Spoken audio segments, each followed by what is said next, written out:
Hoy viene especialmente desde México a compartir con nosotros algunos puntos importantes acerca de la gobernanza aplicada para su realización.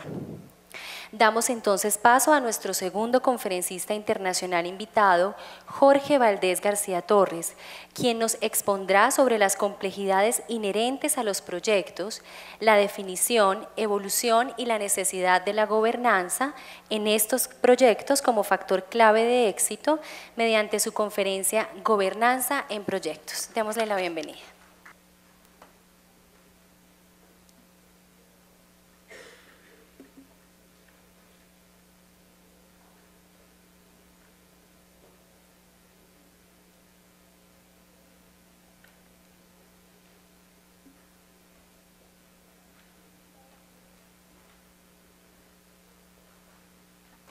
El concepto de administración o management tiene que ver con conducir a una organización.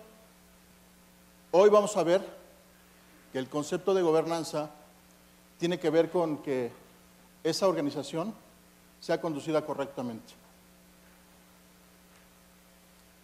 Antes de empezar, me gustaría abordar el tema contándoles una breve historia en 3 actos. Desde el punto de vista personal, creo que mi primer contacto y frentazo, diría yo, con la gobernanza, tiene que ver con algo que sucedió hace alrededor de 24 años y varios kilos, hace varios kilos ya. Resulta que, ¿quién de aquí es casado? Levante la mano. Casado, matrimoniado, como digan aquí. Bueno, quiero hacer, bueno, casi la mayoría son casados. Algo que quiero decir es que, bueno, yo soy muy dicharachero, como decimos en México, y a veces digo palabras que en otros países pudieran sonar un poco agresivas. De antemano les pido una disculpa por ello, ¿ok? No es con mala intención, es más por ignorancia. Bueno, les decía que hace 24 años y algunos días, yo estaba recién casado, tenía escasas 2 semanas, quizás 1 semana de casado, y era jueves. Yo llegué de la oficina un poco frustrado porque al otro día había una fiesta de mis amigos de soltero de muchos años, y bueno, pues ya casado, pues va a ser difícil poder participar en este tipo de eventos que, bueno, además, después de vivir plenamente la soltería, aunque era muy joven, pues me divertí de soltero. Bueno, el caso es que llegué a mi casa dispuesto a marcar la pauta. Quiero que a los que son solteros vale la pena que pongan atención aquí, porque cuando ustedes se casan, sucede esto que decía Tucker del forming, ¿no? Hay una lucha, hay mucho conflicto. ¿Por qué? Porque, bueno, se están fusionando 2 culturas, la cultura del consorte o la consorte y la cultura propia, ¿no? Y entonces esto genera conflicto. Ya habíamos tenido algunos escarceos en ese conflicto en esas 2 semanas. Pero bueno, esta vez yo dije, no, aquí sí, yo no voy a ceder ni un ápice. Y entonces llegué a mi casa y le dije a mi esposa,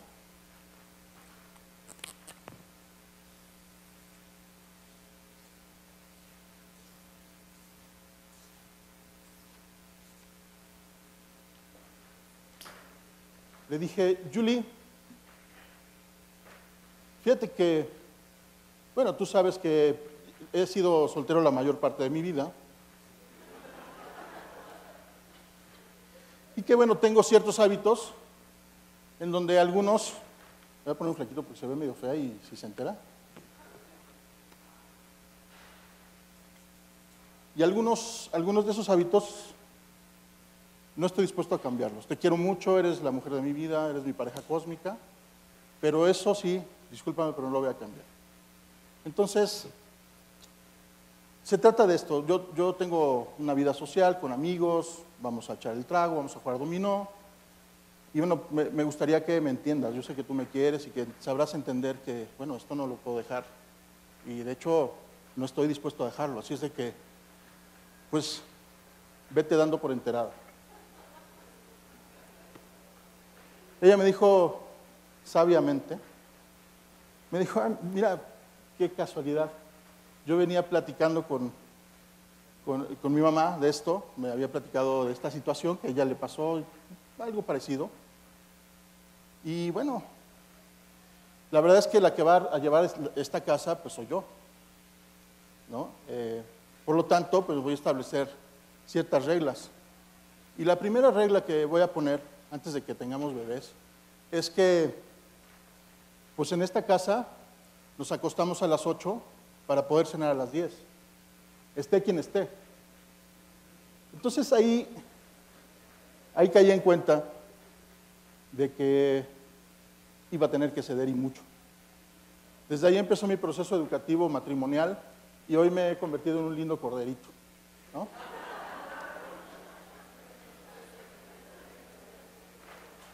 Bueno, el segundo acto de este... Algo está pasando aquí. ¿Sí están viendo ahí? No. Pero como ven esto, ¿ven 3 pantallas? Ahí está. Ok. El segundo tema de gobernanza, que yo no sabía en ese momento que tenía que ver, fue cuando estaba en la escuela. Para ese entonces ya estaba casado. Yo terminé la escuela, mi carrera profesional la terminé a los 32 años. Y bueno, en una de esas clases medio aburridas, medio áridas, nos dejaron leer un libro todavía más árido y todavía más aburrido. Es el libro de Ishikawa, de calidad. No sé si alguien leyó este libro. Ok, ¿les parece un libro ameno? Bueno, ese libro la verdad es que yo lo disfruté mucho y a veces me sorprende las cosas que puede uno recordar cuando te llegan a impactar. Ishikawa en ese libro empieza diciendo que cuando él fue elegido para conducir de la mano de Deming el movimiento de creación de cultura de calidad en Japón, iniciaron haciendo un estudio de cuál era la idiosincrasia japonesa. Y en ese estudio ellos identificaron que, bueno, hicieron una sola pregunta y le preguntaron a muchos japoneses de la capital y de muchas provincias. La pregunta fue, ¿tú crees que el hombre es bueno o malo por naturaleza? ¿Qué creen que contestaron los japoneses? ¿Quién piensa que contestaron que bueno por naturaleza? ¿Los demás, los que piensan que contestaron que es malo por naturaleza? O sea que hay indecisos. Bueno, los japoneses contestaron, la gran mayoría contestó que creía que el hombre es bueno por naturaleza. Y a partir de ahí, el señor Ishikawa y Deming, de manera muy brillante, desarrollaron los preceptos de la cultura de calidad japonesa, que están basados en dos principios. El primero, la confianza, porque como el hombre es bueno por naturaleza, no tenemos que estar atrás de él vigilándolo. Y el segundo, que la calidad nos llega a todos a través de 3 cosas. La primera es educación, la segunda es educación y la tercera es educación. Uno por uno, a ver. Imagen. Sí, pero no es la palabra que estoy buscando, gracias. Éxito. También tienen éxito, pero no es la que estoy buscando. Enfoque, pero no es, gracias. Conocimiento. Por ahí, perdón. ¿Puede ser Vanguardia. posicionamiento? Posicionamiento. Ok, ¿cómo se logra todo eso? Liderazgo. Innovación. Vanguardia. ¿Cómo se logra todo esto? ¿Qué tienen que hacer hacia el interior de las empresas para lograr todo esto que están diciendo? A ver, un momento aquí. Silencio, por favor. Proyectos. Todas estas empresas exitosas desarrollan proyectos. ¿Ok? ¿Y las que no son exitosas hacen proyectos o no? Y entonces, ¿por qué unas sí trascienden y cambian paradigmas y otras no solo no trascienden, sino muchas mueren? talento humano es parte de la respuesta, ¿sí? El talento tiene que ver mucho. Cada vez es más difícil encontrar y mucho más difícil retener el talento. El empleo de larga estancia en una empresa está desapareciendo como lo conocemos. Este fenómeno que es evidente desde hace muchos años en Estados Unidos, Europa, Canadá, ahora ya está llegando a Latinoamérica. Cada vez la gente tiene más empleos o tiene menos tiempo de estancia en un empleo. ¿Qué más? ¿Qué hacen diferente? El ambiente. ¿Podemos explorar por ahí? ¿Qué es el ambiente?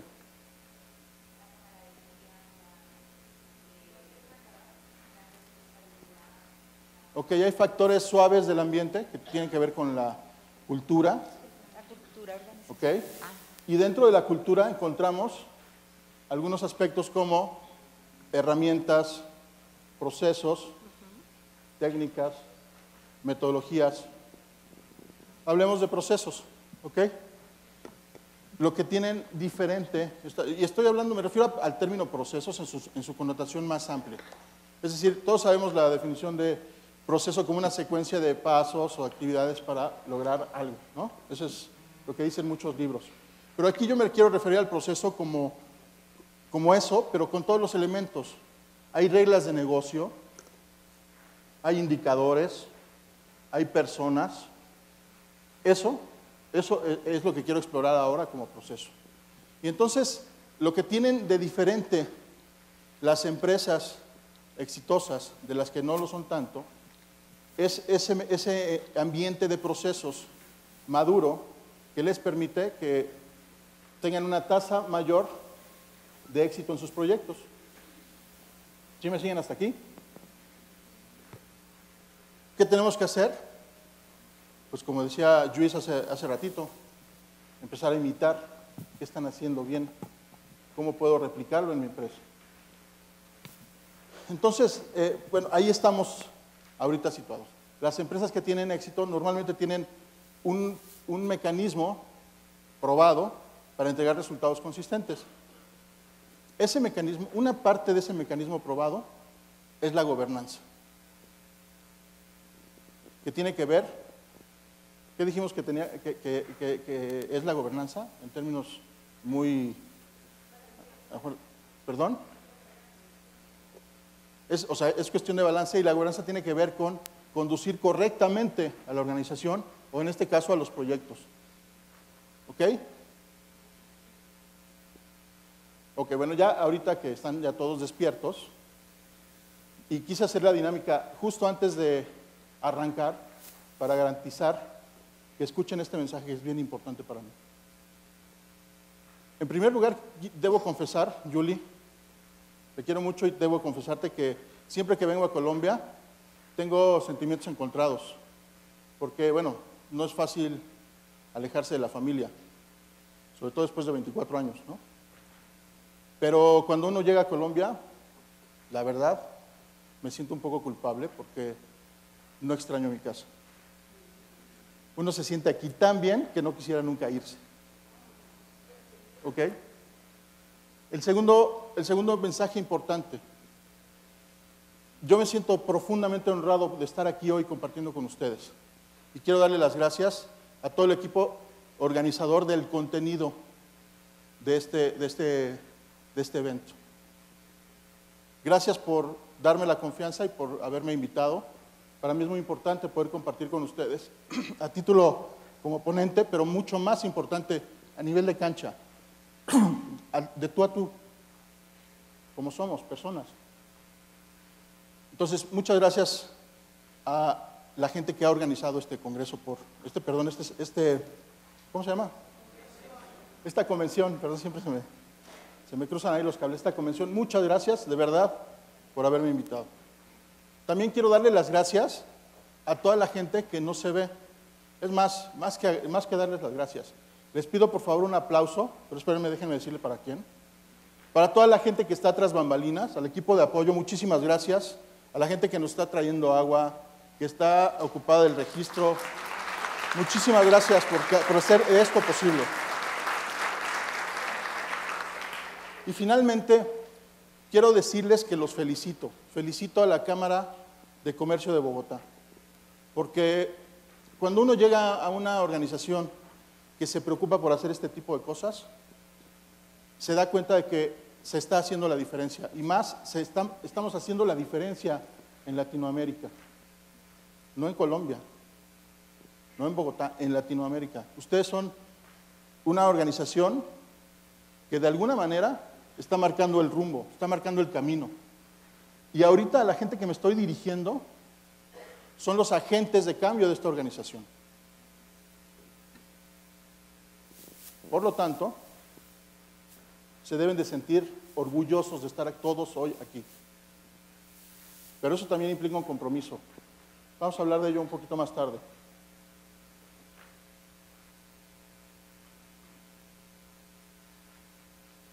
Bueno, antes de entrar, también quiero felicitar a la máxima autoridad de la Cámara y a su equipo de trabajo por la visión. La Cámara tiene 132 años de existencia, perdón, 134 años de haberse fundado. Y desde su fundación se ha caracterizado por ser una organización que continuamente se está reinventando.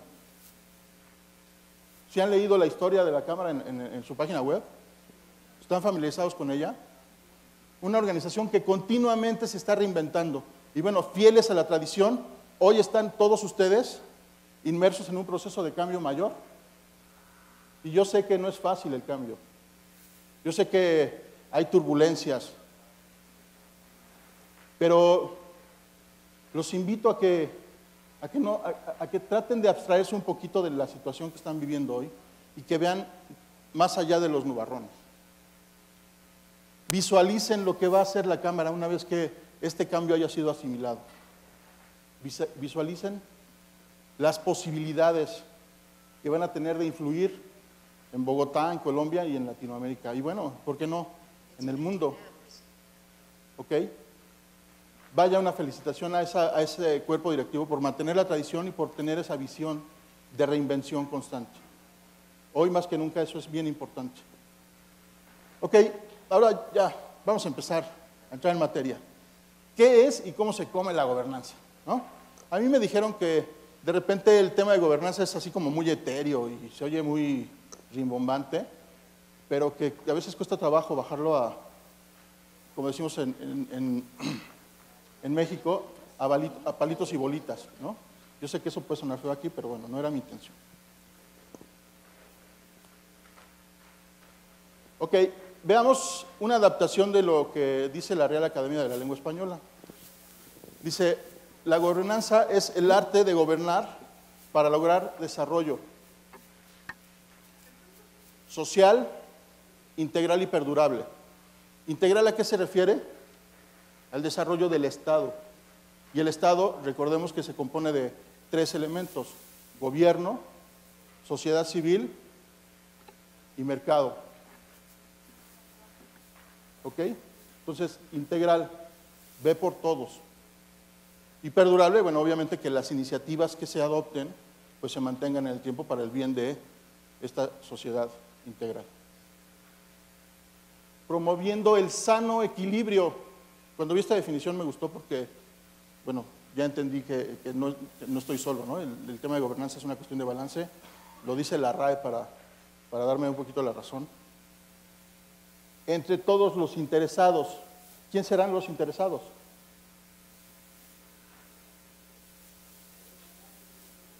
La sociedad, ¿no? Y bueno, de ahí podemos partir y descomponerla, pero bueno, en términos generales, la gobernanza busca el desarrollo sustentable, sostenible, de manera integral, con equidad para todos los interesados de esa sociedad.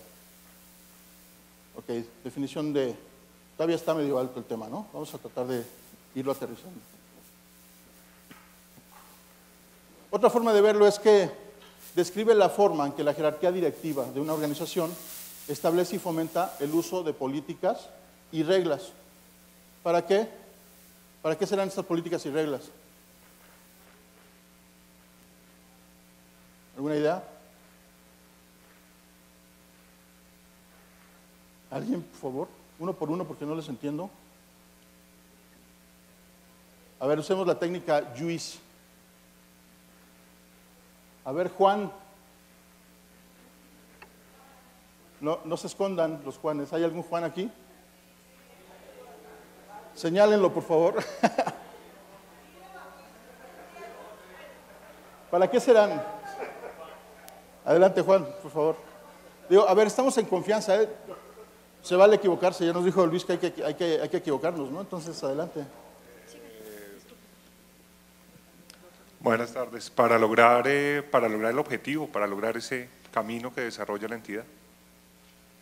¿Para lograrlo de cualquier forma? No, bajo las políticas y las reglas que tiene establecida la entidad. Yo diría un poquito más. Yo diría para lograr el objetivo correctamente. ¿Cómo se logra un objetivo correctamente? Con honestidad, con transparencia y en un marco de ética.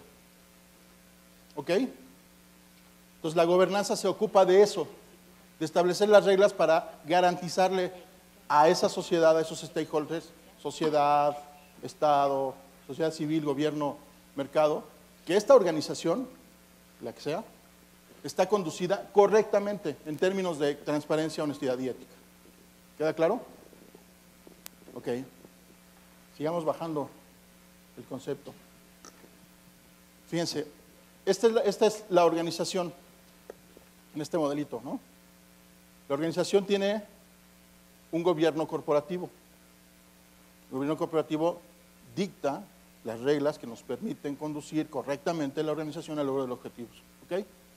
Después tenemos, por otro lado, la administración de proyectos. Vamos yéndonos al tema que nos ocupa esta tarde, la gobernanza aplicada a los proyectos. En la convergencia encontramos, pues, ¿qué será? El gobierno de los proyectos. ¿Ok? Y este gobierno lo podemos descomponer en cuatro partes. Dirección del portafolio. ¿Qué será la gobernanza en materia de dirección del portafolio?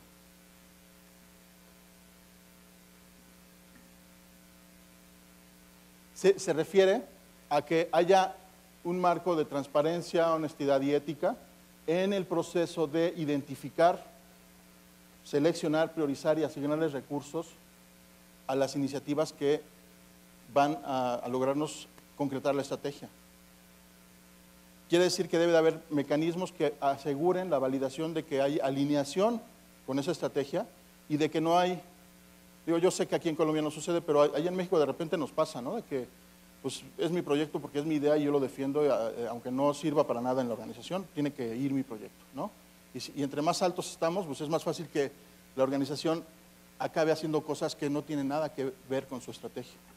Entonces, en la parte de dirección del proyecto, la gobernanza se ocupa de que haya un mecanismo, que hayan los mecanismos que habiliten estas buenas prácticas de gobierno corporativo. ¿Está claro hasta ahí? En la parte de patrocinio de proyectos, ¿quién es el patrocinador de un proyecto? ¿Sí están familiarizados con ese término aquí? A ver, entonces, alguien que me diga quién es el patrocinador. El sponsor. ¿Quién es el sponsor? ¿Qué hace el sponsor? Da el billete, ¿no? Da el billete para que el proyecto se lleve a cabo. ¿Y nada más? ¿Perdón? Establece la línea, ¿no? Establece hacia dónde tiene que apuntar ese proyecto.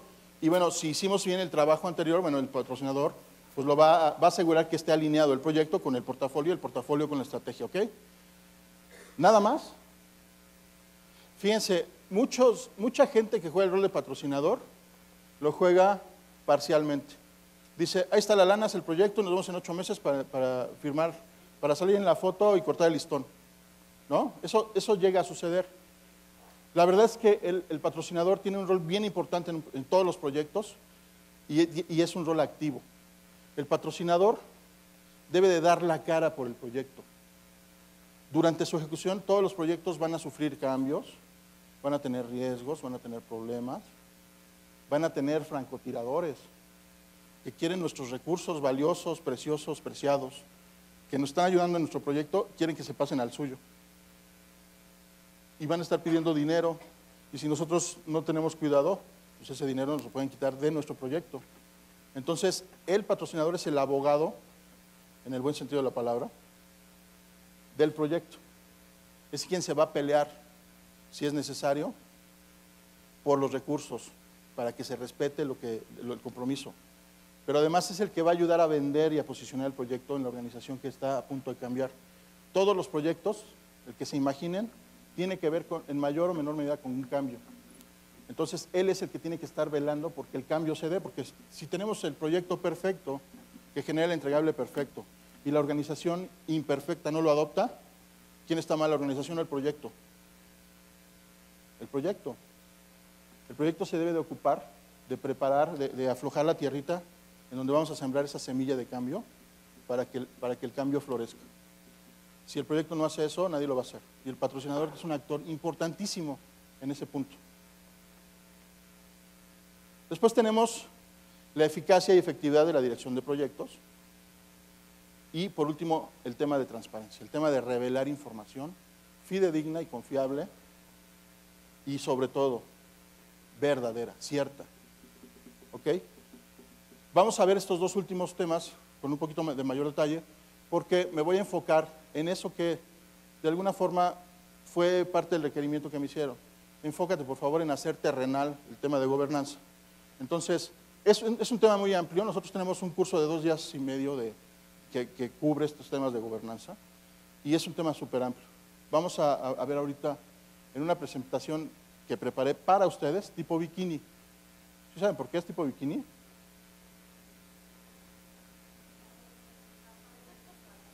Porque es chiquititita, 1 hora, y cubre los puntos más importantes.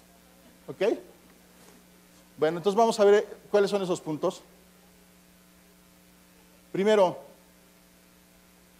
para que haya una buena gobernanza de proyectos, tiene que haber tres cosas. La primera es desarrollar procesos clara y formalmente. En mi práctica de consultoría, he encontrado que una gran cantidad de empresas dicen que tienen sus procesos y es como la leyenda de La Llorona. ¿Han oído de ello? La Llorona es un personaje que cuando tuvo sus bebés allá en México, en Veracruz, se los quitaron y entonces el resto de su vida se la pasó gritando, saliendo a las calles diciendo, ¡ay, mis hijos! ¿No? Y bueno, dicen que ahora, después de muchos años de haber muerto, se sigue apareciendo y sigue diciendo, ¡ay, mis hijos! ¿No? Bueno, en muchas organizaciones que hemos visitado para tratar de ayudarles, hemos encontrado que los procesos son como La Llorona. Solo se aparecen en la mente de la gente y realmente no existen. ¿Ok? El segundo punto es que debe de haber mecanismos de cumplimiento.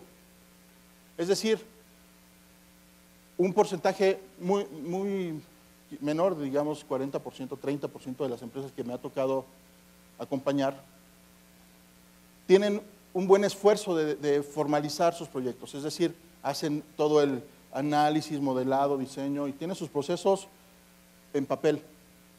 ¿Pero qué creen que les pasa? Que nadie los sigue, ¿no? Tenemos una prueba que hacemos frecuentemente cuando vamos a una organización. Digo, cada vez tenemos que inventar nuevas cosas porque esto ya cada vez funciona menos. Pero llegamos y le decimos a la gente, a ver, ¿tiene los procesos documentados? Sí. ¿Dónde están? Aquí. Y lo primero que hago, el señor va y saca la carpeta y le digo, déjamela ahí tantito. Lo que hago es soplarle al canto de la carpeta. Si sale polvo, es que fue una buena intención. ¿De qué sirve invertir dinero, tiempo, esfuerzo de la gente en diseñar y tener los procesos establecidos formalmente? Si cuando la gente no los sigue, no pasa nada. Si no le decimos a la gente cómo funciona el proceso y cuál es su rol dentro del proceso. Si no van a tener mecanismos que busquen el cumplimiento o que aseguren el cumplimiento de los procesos o al menos de las partes críticas de esos procesos, mejor ni se gasten en documentarlos. No inviertan en eso porque, vamos, el tener este mecanismo de aseguramiento del cumplimiento implica trabajo.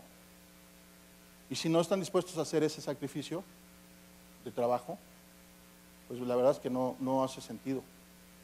Y bueno, el balance nuevamente. Vamos a ver más adelante específicamente a qué me refiero con encontrar un balance. Ahora, vamos a hablar de los puntos de gobernanza. Fíjense, en el tema de, ¿se acuerdan que había una convergencia entre el gobierno corporativo y los proyectos y que el punto donde se unen está la gobernanza de de proyectos? Aquí estamos hablando en este nivel, está todos los proyectos que está llevando a cabo la organización, y abajo está el área de compras, jurídico, recursos, factor humano, quien sea, las áreas que sean. Ahí hay puntos de gobernanza, ¿cierto?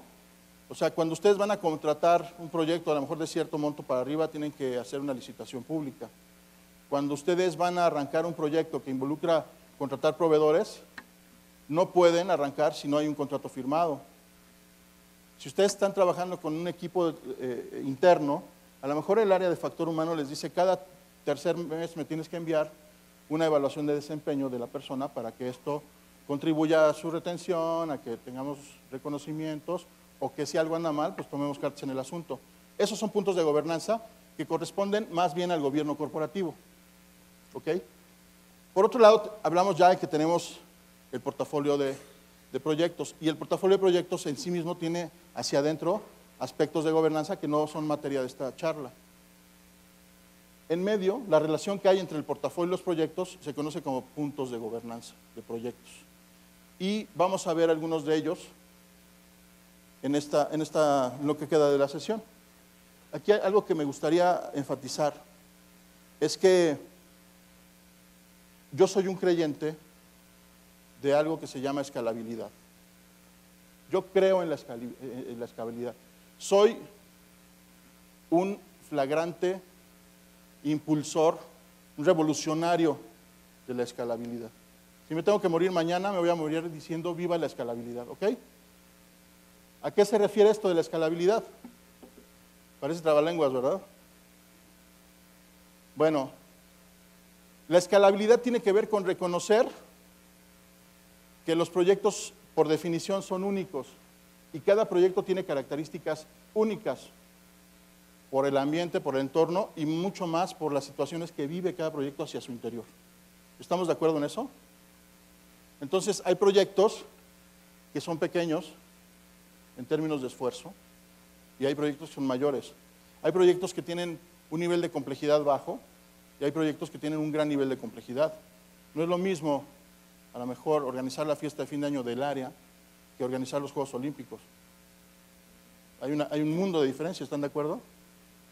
Y hay niveles de riesgo también. Hay proyectos que son de muy bajo riesgo y hay proyectos que son de un gran riesgo.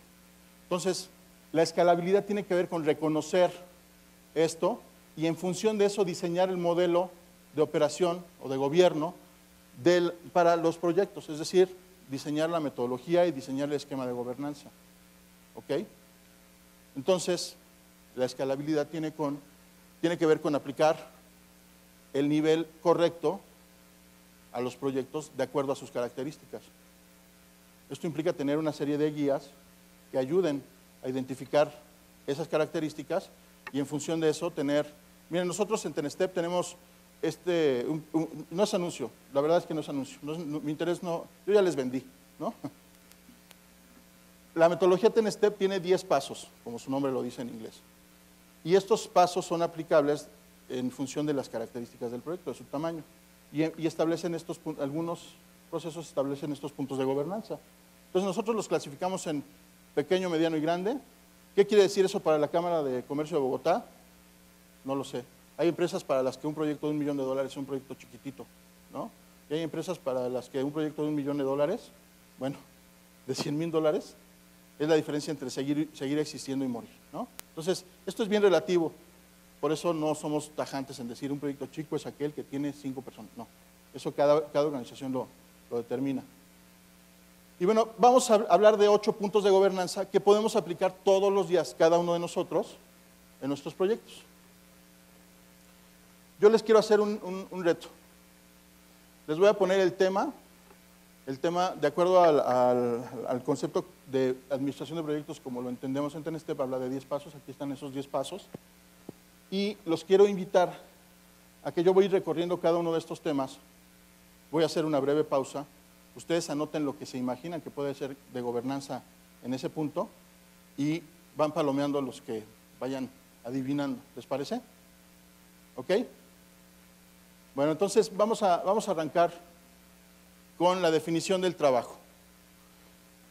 Yo creo que es incuestionable el hablar de la importancia de la identificación de requerimientos.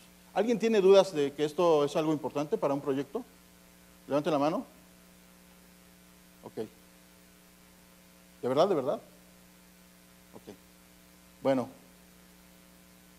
¿Qué será importante en la definición del trabajo? Bueno, el punto de gobernanza 1 tiene que ver con aprobar formalmente los requerimientos. ¿Quién participa en la aprobación? Por una parte, el cliente, el usuario, el patrocinador. Por otra parte, el equipo de proyecto. ¿Ok?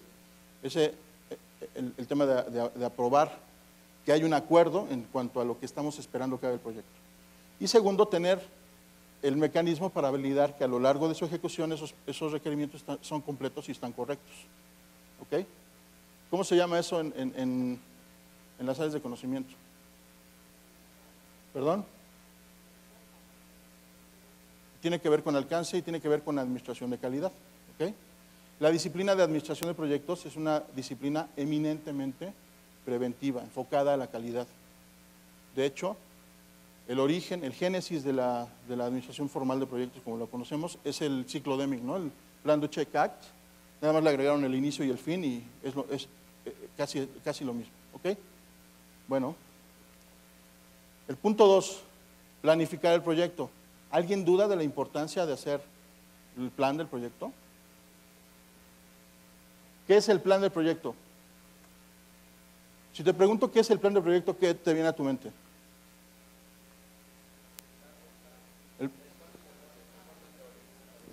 ¿Cuándo qué, perdón? Es conocer la ruta. Ok, identificar la ruta crítica, la secuencia de actividades. Sí. ¿Alguien tiene una idea diferente a esto? Cuando digo plan de proyecto, a ver por acá. La guía para ejecutar el proyecto. ¿Y qué considera esa guía? Tiempo, costo, calidad, recursos humanos. Excelente. ¿Qué? Decisiones, riesgos, Estoy a punto. Un aplauso, por favor.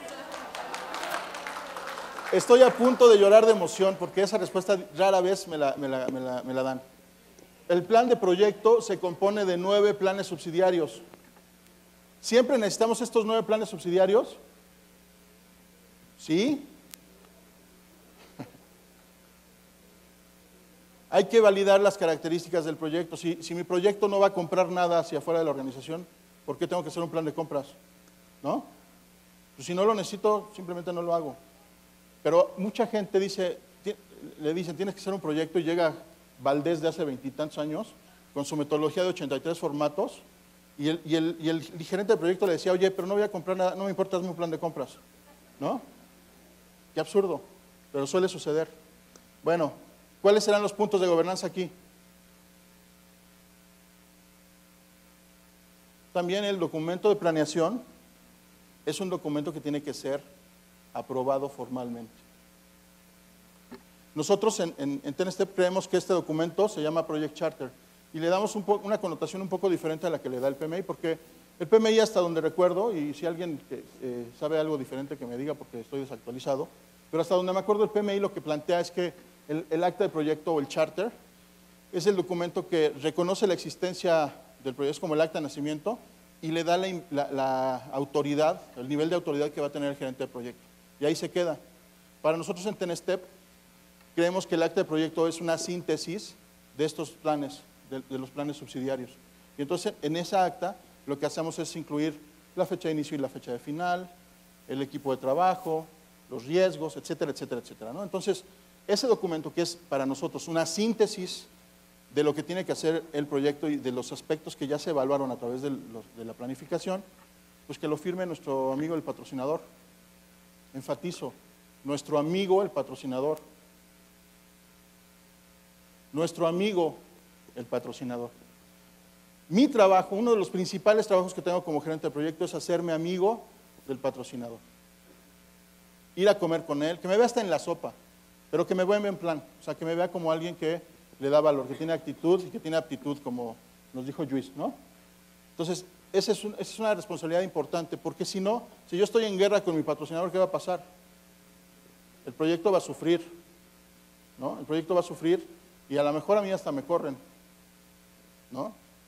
Entonces, el documento de charter del proyecto, a lo mejor en la metodología de ustedes se llama declaración de alcance, no sé, visión y misión del proyecto. He escuchado nombres muy ingeniosos, pero bueno, ese documento en donde está plasmado lo que va a suceder y qué implicaciones tiene eso que va a suceder, debe de ser aprobado, por lo menos por el patrocinador. El ideal es que lo revisen el cliente o el representante de los clientes y, por supuesto, el equipo de trabajo. El siguiente punto tiene que ver con el monitoreo. ¿Están familiarizados aquí con el concepto de hito? Levante la mano, ¿quién sabe lo que es un hito? ¿Hito? Ok. Un hito es un punto en el tiempo del plan, ¿no? Es decir, del calendario del proyecto. Es un evento importante en el calendario del proyecto, en el cual yo voy a hacer una pausa y voy a revisar algunas cosas. Típicamente los hitos, bueno, me regreso un poquito, el poner hitos en el calendario de un proyecto es todo un arte.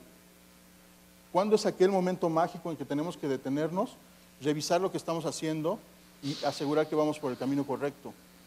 Normalmente los típicos son al final de una fase, pero puede haber otros. Por ejemplo, el kick-off del proyecto, ese es un hito importante y tenemos que ponerlo en el proyecto. Bueno, en fin. ¿Cuál es el punto de gobernanza? ¿Ya tomaron su nota? ¿Cuál creen que es el punto de gobernanza?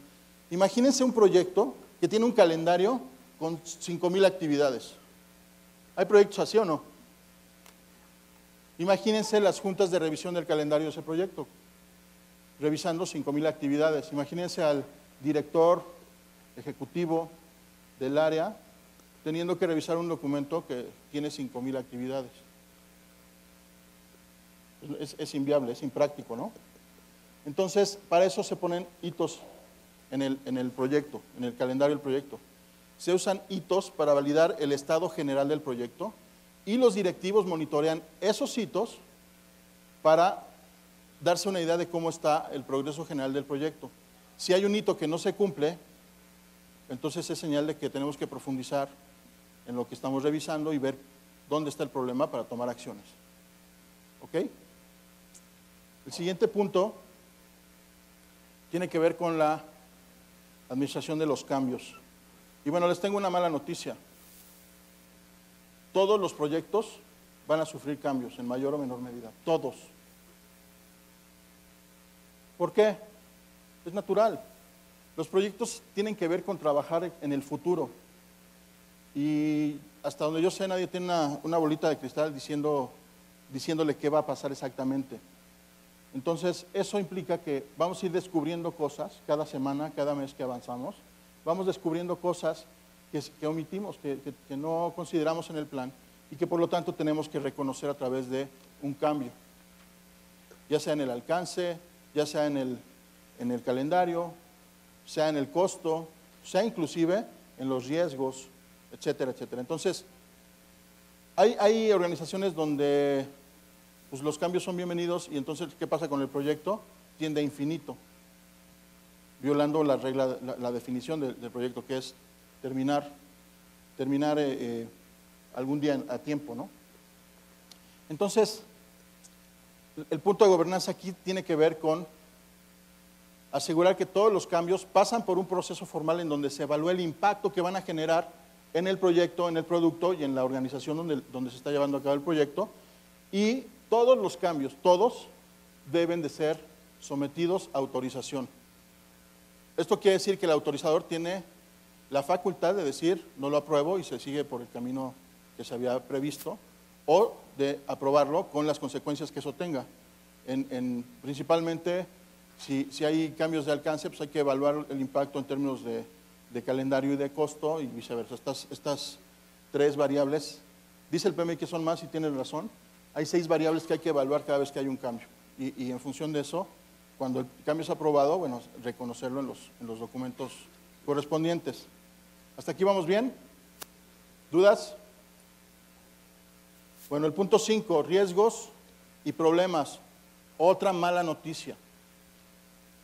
Siempre va a haber riesgos. Eso implica el trabajar con cosas, con el futuro. Modelar el futuro implica un riesgo. Y siempre va a haber problemas. Un problema entendido como un riesgo que se vuelve realidad, como algo que nunca tuvimos en el radar y que de repente nos sorprende, o un conflicto entre los miembros del equipo o entre el patrocinador y el gerente de proyecto, etcétera, etcétera, ¿no? Entonces, ¿cuál será el punto de gobernanza aquí? ¿Ya tomaron sus notas? Bueno, el punto de gobernanza número 5, validar que los riesgos y problemas sean identificados. Es decir, que el proyecto cuente con un proceso formalmente establecido para identificar sistemáticamente durante su ejecución los riesgos y los problemas que hay. Pero no se queda ahí. Tenemos que tener el mecanismo para asegurar que esos riesgos y problemas que son identificados sean manejados apropiadamente. Es decir, que haya un seguimiento. ¿Ok? Vamos a hablar del estado del proyecto. ¿Han oído hablar de las expectativas? Ese fantasma que hay atrás de cada proyecto y que es tan difícil de manejar. Fíjense, otra vez ilustro con mi querida Julie, para que vea que me acuerdo de ella. Julie, en esos, de repente en los puntos de gobernanza que me ha ido poniendo en la vida, me dijo, ¿será la Llorona? Julie me dijo, bueno, todas las mañanas se da algo así como este diálogo. Ya me voy, mi amor, voy a la oficina. ¿A qué hora vas a llegar? Híjole, pues no sé, como a las 7:30. Ok, te esperamos a cenar. Gracias. Y en la noche, cuando regresó, está Julie con la boca al revés y me dice, son las 9 y quedaste a llegar a las 7:30. ¿Qué pasó? Y esto pasa todos los días. ¿Ok? Pero una semana yo me hice el firme propósito de decir, no, si le dije a las 7:30 voy a llegar a las 7 de la noche, toda la semana. Voy a hacer un esfuerzo, me voy a dejar todo de lado y voy a llegar a las 7, le voy a cumplir a mi querida esposa. Y entonces esa semana hice realmente un verdadero esfuerzo. Y bueno, no todos los días llegaba a las 7, pero sí todos los días llegué a las 7:20, 7:15. ¿Ok? El jueves de esa semana que me lo propuse, tenía lunes llegando a las 7, antes de las 7:30, martes llegando antes de las 7:30, miércoles antes de las 7:30, y el jueves llegué al cuarto para las 8. Y la encontré como si hubieran sido las 9 de la noche, con su cara larga, ¿no? Y me dice, ¿ya viste qué horas son? ¿Ya viste la hora que llegas? Yo le dije, Julie, son cuarto para las 8, llegué 15 minutos tarde. Yo estaba esperando que me recibieras con bombo y platillos. Llevo 4 días o 3 días haciendo un esfuerzo por llegar a la hora que te digo. ¿Dónde está la felicitación? ¿Dónde está el diploma? Y me dijo, no, es que si ya vimos que sí puedes, ahora tienes que hacerlo siempre. Ese es el problema de las expectativas, que no se expresan. Nuestro trabajo, un trabajo importante del gerente, del equipo de proyecto, es tener un diálogo inteligente con el cliente, con el usuario, con el sponsor, el patrocinador, para que hagamos patentes esas expectativas, para que las podamos escribir y podamos cuidar de ellas. ¿Ok? Bueno, ese es el tema de expectativas. Los puntos de gobernanza, bueno, ¿por qué es importante aquí el tema de las expectativas? Porque al final, cuando nosotros estamos revisando todos los días, bueno, cada semana, cada 15 días, cada mes, dependiendo el proyecto, ahí es un momento de expectativas. Si nosotros sabemos que el proyecto va mal y nos dicen y nos preguntan, la clásica pregunta, ¿cómo va el proyecto? ¿Cuál es la clásica respuesta? Bien. Y entonces llegamos el día que llega feliz el presidente de la compañía, llega feliz con sus tijeras que acaba de comprar de lujo, de oro, va a cortar el listón del hospital que va a inaugurar y se encuentra que no hay hospital, que no hay listón y que es un gasto y que más allá de eso tiene la prensa atrás y tiene que darles explicaciones de por qué no pudo inaugurar el hospital. ¿Qué hubiera pasado si desde que sabemos que está mal? Es una regla de oro en Project Management. Las malas noticias lo antes posible, porque eso nos permite manejar asertivamente las expectativas. ¿Ok? Excuso decirles algunas ocasiones en las que he llegado con el cliente, con la persona que me contrata para hacer un proyecto, y tenemos que ir a una junta de avance. Hay gente que me ha pedido, oye, no digas que el proyecto va mal. ¿Por qué no? Porque me van a regañar. Pues más vale que te regañen ahorita y no que te corran en 2 meses que no vamos a salir. ¿No? Decía mi abuelita, más vale una pinta que 1000 coloradas, ¿no? O que 1000 descoloridas. Entonces, uno de los elementos importantísimos de gobernanza es asegurar que tenemos mecanismos para cerciorarnos de que el estado del proyecto tiene información confiable, verídica y fidedigna, y que esa información se da a conocer a la gente que tiene que saberlo. ¿Ok? La buena noticia es que el informe de avance o el informe de estado del proyecto nos va a servir para sintetizar algunos de los puntos anteriores, es decir, el estado del calendario, del presupuesto, de los cambios, de los riesgos, etcétera. Aquí lo podemos sintetizar y entonces no tenemos que estar haciendo 1000 informes, ¿no? Tenemos un informe que… ¿Cuánto toma hacer un informe de avance con toda esta información? ¿5 horas? ¿2 horas? Toma 20 minutos. Y créanme, es bien importante el tema de comunicación, el tema de hablar con la verdad en el momento oportuno. Ese es un punto de ética y de transparencia importantísimo en todo proyecto. El punto 7 tiene que ver, aquí ya me adelanté, perdón, revisiones de fin de fase, que no es otra cosa más que tener hitos al final de una fase. Hay 2 formas de trabajar en las fases. La primera es mirar hacia atrás y validar que el trabajo que se dijo que se iba a hacer esté terminado y que esté correcto y completo. Y mirar hacia adelante, que esta es la más importante para mí. Hacia atrás, si estamos teniendo juntas de informe del proyecto periódicas, vamos a poder saber que vamos relativamente bien o dónde está el problema. Pero hacia adelante tiene que ver con asegurar que el proyecto siga siendo viable, que siga siendo sentido de negocios, aunque seamos una non-profit, que siga siendo sentido continuar con el proyecto. Hay veces que la mejor decisión es decir, hasta aquí llegamos, se cancela el proyecto, vámonos por el otro. El punto 8, este es el cierre del proyecto.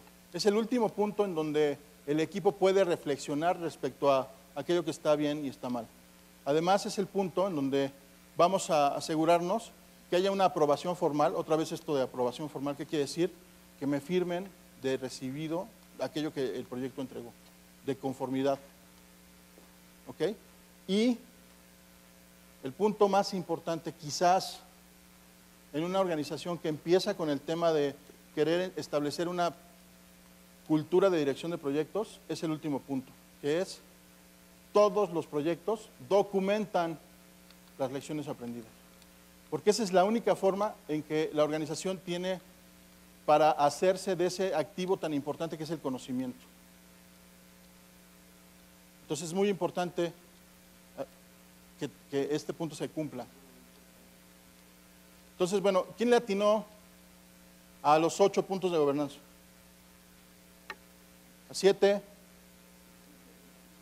¿A 5? ¿A 2? ¿De plano? ¿A ninguno? ¿A 2? Bueno.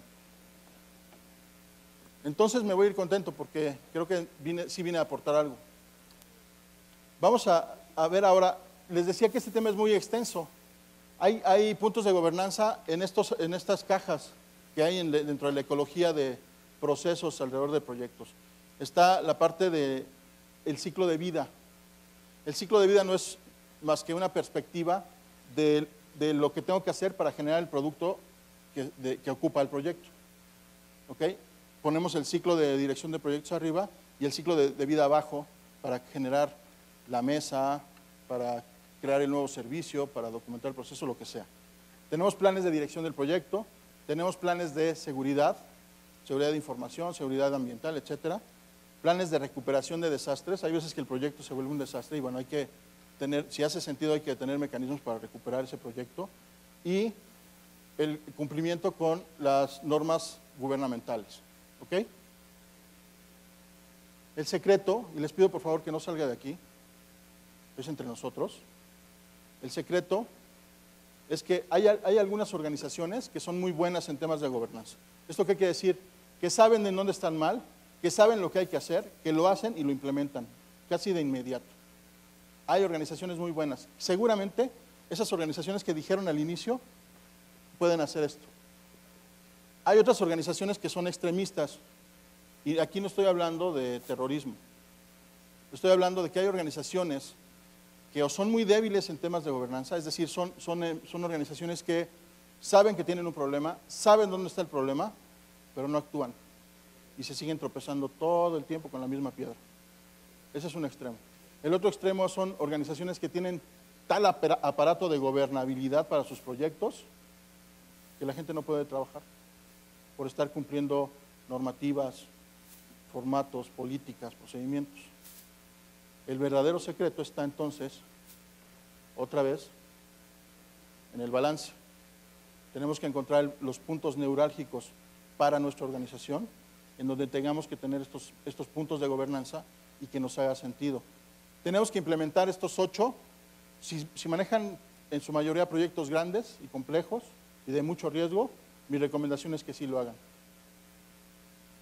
Mi recomendación es que sean amantes de la escalabilidad y entonces que definan puntos de gobernanza para proyectos pequeños, para proyectos medianos y para proyectos grandes. Y entonces así manejamos cierta flexibilidad con cierto rigor también. ¿Ok? Ahora, ¿han oído hablar ustedes del filósofo de Güemes? ¿No? Bueno, resulta que allá en México hay otra leyenda de este señor. Se dice que vivió en el norte del país, en un estado que se llama Tamaulipas, y es esta persona que tenía el convenio con Dios o con el diablo y que tenía de alguna manera la piedra filosofal. Ostentaba una profunda sabiduría de todo y toda la gente iba a preguntarle y a pedirle consejo. A él se atribuyen frases como: de 2 que se suben a un caballo, por lo menos uno va atrás.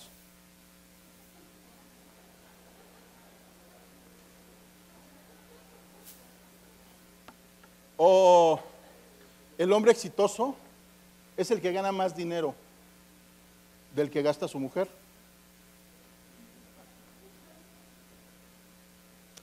O esta otra: estamos como estamos porque somos como somos. Y aquí creo que este señor dio en el clavo, con su infinita sabiduría. Para ilustrarlo me gustaría contarles una historia. ¿Alguien ha oído hablar de la relación de estos dos datos? Wall Street, 1929. ¿Qué pasó? El crack, la Gran Depresión, una crisis que se origina en Estados Unidos y que afecta al mundo entero. Alemania, Francia, Inglaterra, Estados Unidos y por ahí algún país que se me escapa, llegaron a tener tasas de desempleo superiores al 20%. La economía se paralizó, las familias se desintegraron, mucha gente decidió huir por la puerta falsa.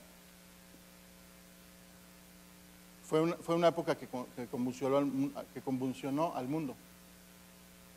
¿Y qué hicieron después de 1929? Bueno, pues definieron esquemas de gobernanza que regulaban la operación de entidades financieras para evitar que realizaran operaciones altamente riesgosas.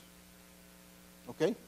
Después de esa medida, la economía mundial tuvo estabilidad. Bueno, no estabilidad, tuvo un crecimiento continuo por 40 años, sin conocer crisis. Me refiero a la mayoría, ¿no? Porque la verdad es que en países como México, aquí yo sé que es diferente, pero en México, yo desde que tengo un uso de razón estamos en crisis, ¿no? Pero bueno, me refiero a una gran cantidad del mundo tenía crecimiento económico sostenido durante 40 años.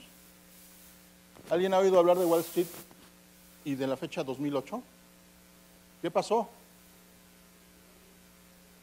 ¿Otro crack? Pero ¿qué pasó? O sea, ¿por qué después de un periodo de 40 años, de repente se cae todo el teatrito otra vez y otra vez estamos sumidos en una recesión, depresión, como le quieran llamar, a nivel mundial? Resulta que Reagan llega a la presidencia en la década de los 80 y Reagan era un amigo de muchos compadres, de mucho dinero y banqueros. Y entonces empezaron a presionar al gobierno para que empezara a desregular el mercado. ¿Por qué? Porque yo diría por avaricia, por codicia, por tener más cuando ya tenían todo. Y entonces Reagan cede a estas presiones y empieza a desregular el mercado. Clinton no es la excepción y sigue desregulando la industria financiera. Y después a nuestro amigo George W. Bush II le estalla el cohete en las manos. ¿Ok? Durante 30 años se inició y se continuó con la desregulación del mercado financiero. Les quitaron las barreras, empezaron a dar préstamos de algo que los que saben de economía conocen y parece que es muy famoso, de algo que se llama subprime. ¿Qué quiere decir esto? Que no había controles para asegurar que la gente a la que le estaban prestando pudiera pagar. Pero peor aún, se aseguraron, o sea, compraron un seguro en caso de que la gente no pudiera pagar. Entonces entran las aseguradoras. Y llega septiembre de 2008 y Lehman Brothers se da cuenta que tiene un problema de varios miles de millones de dólares que no está recibiendo porque la gente no puede pagar. Y entonces se voltea con sus aseguradoras, AIG entre ellas, y le dice, oye, pues págame la cobertura. Y AIG, ¿qué creen que le dijo? Pues no tengo fondos para cubrirte. Bueno, es un tema complejo inventado por la codicia y la avaricia de un puñado de personas que estaban en la cúspide del sistema financiero, particularmente estadounidense, pero mundial. Y entonces, esto sucede cuando tenemos agentes externos de gobernanza. Cuando hay un mecanismo exterior que me regule, que me dice cómo debo de actuar. Si ese mecanismo se quita, pues yo es China libre y puedo hacer lo que quiera, ¿no?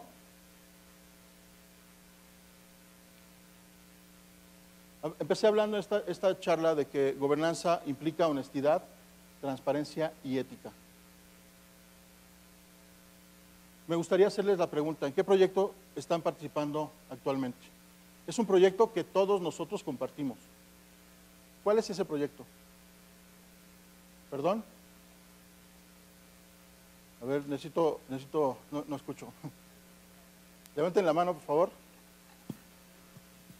En el que nos encontramos en este momento como entidad es el proyecto de transformación. Ok. Donde están involucrados todos. Por supuesto, pero voy más allá. A título personal, ¿en qué? La vida. Proyecto de vida. Señores, la vida es un proyecto. ¿Vale la pena ese proyecto? ¿Vale la pena? No los oigo. ¿Vale la pena? Sí, sí vale la pena el proyecto, por supuesto. Ahora, ¿necesitamos un mecanismo externo de gobernanza para manejar ese proyecto? ¿Ustedes creen que necesitamos un mecanismo externo? A ver, vamos a recordar qué es gobernanza. Asegurar que tenemos mecanismos para conducir correctamente los proyectos. Necesitamos mecanismos externos para regular nuestro proyecto de vida. Quizás algunos, Pero yo creo que, ¿qué pasaría si ese mecanismo fuera interno? ¿Qué pasaría? Transparencia, honestidad y ética de adentro hacia afuera. ¿Ustedes creen que se pueda? ¿De qué estamos hablando? De valores. Estamos hablando de saber hacer lo correcto, no una vez, no cuando a lo mejor voy a la tienda, el señor que atiende la tienda me da cambio de un billete de a 10 cuando yo le pagué con uno de a 5. ¿Qué es hacer lo correcto ahí? Pues hacerle ver su error y devolverle el dinero, ¿no? ¿Qué es hacer lo correcto a título personal? Es darse el tiempo para dar las gracias a la gente que colabora con nosotros y que nos ayuda y que se preocupa por cómo nos va. ¿Qué es hacer lo correcto a título personal? Es saber pedir perdón cuando nos equivocamos, mirando a la gente a los ojos y decirle, perdón, me equivoqué, te pido una disculpa. Eso es hacer lo correcto. ¿Se puede o no? ¿Y creen que vale la pena? No los oigo. ¿Están convencidos de que vale la pena? Fíjense, también empecé diciendo esta plática, ustedes son agentes de cambio. ¿Ustedes saben lo que representa eso? Es una gran responsabilidad, pero no son ustedes cualquier agente de cambio. Son agentes de cambio de la Cámara de Comercio de Bogotá, una organización que ha marcado el rumbo desde hace 134 años, reinventándose a sí misma y marcando el camino para muchos organismos y países que están alrededor de Colombia, incluido México. ¿No se sienten orgullosos? Yo no oigo eso. Me dicen que sí con sus palabras, pero con su actitud no me generan credibilidad. ¿Se sienten orgullosos de ser parte de la Cámara de Comercio de Bogotá? Sí. Eso. Ok. ¿Vale la pena? ¿Vale la pena? Sí. Ok. Entonces hagamos una promesa. Levántense, por favor, de sus asientos.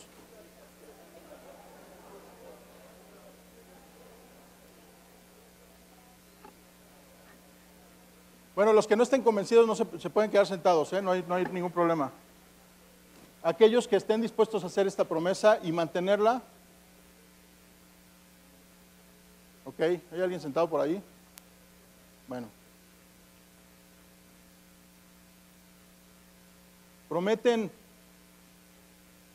aplicar la gobernanza de adentro hacia afuera? Sí, prometo. ¿Convencidos? ¿O ya se quieren ir? ¿Prometen ser agentes de cambio dignos de esta institución? ¿Prometen predicar con el ejemplo como agentes de cambio? Ok, pues los invito realmente a honrar esta promesa que acabamos de hacer aquí hoy. Porque créanme, trabajar para una organización como la Cámara de Comercio de Bogotá no es un trabajo, es algo que deben disfrutar. Porque aquí están aprendiendo a ser mejores personas y más allá. Están influyendo en cómo se hacen las cosas en Bogotá, en Colombia y en Latinoamérica. Muchísimas gracias.